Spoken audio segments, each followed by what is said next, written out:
दोस्तों बहुत बहुत स्वागत करता हूं आप सभी का। आज हमारे देश में एक अजीबोगरीब घटना सामने आई। सेट के एग्ज़ाम में जब एक विद्यार्थी एग्ज़ाम देने पहुंचा तो उसे उसका जनेऊ उतारने के लिए कहा गया। ऐसा पहली बार हुआ जब किसी परीक्षा के दौरान जनेऊ उतारने का आदेश दिया गया। जब उस विद्यार्थी से जनेऊ उतारने के लिए कहा गया तो उसने क्या किया, दोस्तों वो वीडियो आपको दिखाऊंगा मैं। बात धीरेंद्र शास्त्री की भी होगी क्योंकि धीरेंद्र शास्त्री आज एक बयान देकर बुरी तरीके से फंस गए, पूरी तरीके से एक्सपोज हो गए। लेकिन सबसे पहले बात होगी नेपाल के नए नवेले प्रधानमंत्री 36 वर्षीय प्रधानमंत्री बालेन शाह की। वो बालेन शाह जो बोल्ड फैसले लेने के लिए जाने जाते हैं, वो बालेन शाह जिनके एक फैसले पर इस समय बॉर्डर पर बवाल मचा हुआ है। दोस्तों ये तो आप सभी को मालूम है कि बालेन शाह का नाम अभी हाल ही में जब टाइम मैगज़ीन ने 100 हस्तियों की सूची बनाई तो उसमें बालेन शाह का नाम था। हालांकि हमारे देश के महामानव का नाम उसमें नहीं था, लेकिन बालेन शाह का नाम उसमें था और ये बालेन शाह के लिए सबसे बड़ी उपलब्धि मानी जाती है। इस बीच बालेन शाह की एक तस्वीर बहुत ज़्यादा वायरल है और इस तस्वीर ने अंबेडकर विरोधियों के पसीने छुड़ा दिए हैं। अंबेडकर विरोधी ये तस्वीर देखकर बौखलाए हुए हैं, घबराए हुए हैं, परेशान हो गए हैं। दोस्तों बिना देर किए सबसे पहले आप ये तस्वीर देखिए। ये तस्वीर लेटेस्ट तस्वीर है, सोशल मीडिया पर इसे जमकर शेयर किया जा रहा है। इस तस्वीर को आप देखिए, यहाँ पर माल्यार्पण करते हुए नज़र आ रहे हैं बालेन शाह। कहा जा रहा है कि ये तस्वीर 14 अप्रैल की है जब बाबा साहेब की जयंती थी, तब की ये तस्वीर बताई जा रही है। सोशल मीडिया पर इस तस्वीर को लेकर तरह तरह की जानकारियां लोग दे रहे हैं। इस तस्वीर को शेयर किया जा रहा है। हालांकि जो अंबेडकर विरोधी हैं, जो संविधान विरोधी हैं, वो इस तस्वीर को देखकर जल भून चुके हैं। बड़ा सवाल ये है कि बालेन शाह क्या वाकई कट्टर अंबेडकरवादी हैं? दोस्तों आपको बता दें, जब बालेन शाह प्रधानमंत्री बनने वाले थे तब कहा गया था कि बालेन शाह बौद्ध समाज से आते हैं। हमने इसको लेकर सर्च भी किया तो इनकी पृष्ठभूमि के बारे में गूगल ने बताया है कि नेवार बौद्ध, इनकी जो संस्कृति है नेवार बौद्ध है, मधेसी मूल का परिवार है। तो कहा जाता है कि नेपाल के जो पीएम हैं वो बौद्ध हैं और जब ये प्रधानमंत्री बने तो ये कहा भी गया कि ये नेपाल के पहले बौद्ध प्रधानमंत्री हैं। हालांकि जो अंबेडकर विरोधी लोग हैं, जो संविधान विरोधी लोग हैं, वो इस बात को सिरे से खारिज करते हैं। लेकिन इस तस्वीर को लेकर इस समय अंबेडकरवादी लिख क्या रहे हैं, दोस्तों ये जानना ज़रूरी है। एक अंबेडकराइट ने लिखा है कि नेपाल हिंदू राष्ट्र नहीं, नेपाल बुद्ध का ही है, यहाँ पे लिखा जा रहा है। और इस तरह के सैकड़ों कमेंट सोशल मीडिया पर किए जा रहे हैं।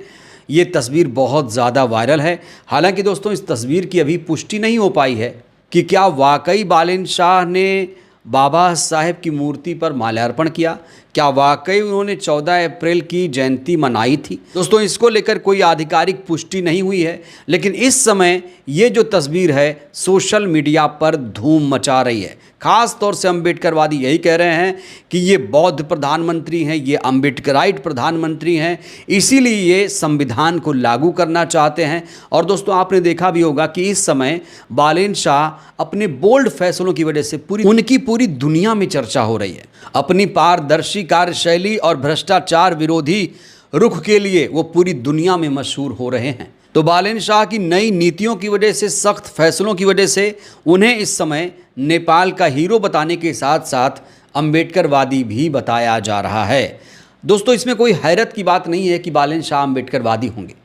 पूरी दुनिया अंबेडकर को मानती है और दुनिया के बड़े बड़े देशों में अंबेडकर जी की मूर्ति लगी हुई है, चाहे वो लंदन हो, चाहे वो अमेरिका हो। तो ये जो तस्वीर सामने आई है, बहुत सारे लोग इस तस्वीर को देखकर हैरत में पड़ गए, लोग हैरान हैं। हालांकि कुछ लोग ऐसे भी हैं जो लोग कह रहे हैं कि ये तस्वीर फेक है। बहरहाल आप लोग बताइए ये तस्वीर आपको कैसी लगी और बालेन शाह जो फैसले ले रहे हैं उनके फैसलों से आप लोग कितने संतुष्ट हैं। अब दोस्तों हम बात करेंगे सेट एग्ज़ाम की। सेट एग्ज़ाम के दौरान आज बेंगलुरु में बवाल मच गया क्योंकि जैसे ही एक छात्र सेट का एग्ज़ाम देने जाता है तो चेकिंग के नाम पर उसका जेन्यू उतार दिया गया और कहा जा रहा है कि इससे पहले ऐसा कभी नहीं हुआ। और जब इस छात्र से कहा गया कि अब आप जेन्यू उतार दो, तो फिर जानते हैं इस छात्र ने क्या किया। कहा जाता है ये कट्टर धार्मिक छात्र है। जब इसे कहा गया कि जेन्यू उतार दो, तो इसने कहा नहीं, मैं जेन्यू नहीं उतारूंगा। उसके बाद नतीजा ये हुआ कि इसे एग्जाम में नहीं बैठने दिया गया। 7 students they did like this only. They removed the Janivaras, and yeah, so they also removed. So there is no option. Maybe CET has did some rules or something. So my father told you can remove. So I also removed. और इस छात्र के फैसले पर लोग हैरान हैं। लोग कह रहे हैं कि इसे अपना एग्जाम जरूर देना चाहिए था। इस भाई को बोल दिया कि जनेऊ उतार के आप एग्जाम दे सकते हो, अदरवाइज नहीं दे सकते। तो इसने एग्जाम ना देने का ठाना, इसने जनेऊ नहीं उतारा। चलो ठीक है भाई, सभी की धार्मिक आस्थाएं होती है, हमारी भी है, मैं भी हिंदू हूँ। जब फ्रेश होने जाते हैं तब भी तो उतार के जाते होंगे, तब भी तो उतार सकते हैं। तो 2 घंटे में क्या होगा था? इसने भाई इतने रिपोर्टर बुला लिए कि मेरे को जनेऊ उतार के बोला एग्जाम देने जाओ। इतना बड़ा इशू नहीं है। ये न्यूज़ चैनल वाले सारे के सारे वहाँ पे इनके पीछे पड़ गए हैं बस बिल्कुल कि भाई क्यों बोला, अभी ये परीक्षा रद्द हो जाएगी, सीटी का एग्जाम जो भी था। इतने सारे पॉलिटिशियंस में पॉलिटिक्स कर रहे हैं ना भाई, ये समझ नहीं पाएंगे कभी भी। तुम्हारी भावनाओं के साथ खेल रहे हैं ये लोग, समझो। दोस्तों आप लोग बताइए, आप लोग इस छात्र के फैसले से क्या संतुष्ट हैं? क्या इसने सही किया? अब हम बात करेंगे धीरेंद्र शास्त्री की। धीरेंद्र शास्त्री ने आज एक ऐसा बयान दिया जिसके बाद धीरेंद्र शास्त्री मुश्किलों में घिर गए। सबसे पहले सुनिए धीरेंद्र शास्त्री ने कहा क्या। जितने भी स्वयं सेवक संघ के लोग बैठे हैं, पूरे भारत को हम एक बात कहना चाह रहे हैं। यदि भारत हमारी ये बात सुने, जब पूरी भारत में कहीं आपदा आती ना, तो लोग प्राण बचाकर भागते, लेकिन हमारे राष्ट्रीय स्वयंसेवक संघ का एक एक कार्यकर्ता प्राण बचाकर नहीं भागता, वहां जाकर प्राण बचाता है। ये है स्वयंसेवक संघ, ये है राष्ट्रीय स्वयंसेवक संघ। हम पूरे भारत से प्रार्थना करेंगे, बच्चे तो 4 पैदा करो पर एक स्वयंसेवक संघ के लिए दो, हाँ, ताकि दूसरों को बचाने को काम आए। अब ज्यादा ना कह के हम अपनी बात को विराम करेंगे और आप मुस्कुराते रहिए, और हम चाहते हैं आप ऐसे ही हंसते रहो, मुस्कुराते रहो, ताकि जल्दी अखंड भारत हो जाए तो आनंद आ जाएगा। वैसे भरोसा है आपके रहते कुछ बड़ा होगा, बालाजी आपसे करवाएंगे। सभी संतों को प्रणाम, आप सबको जय सिया राम। भारत का गौरव जागेगा, भारत महान होगा।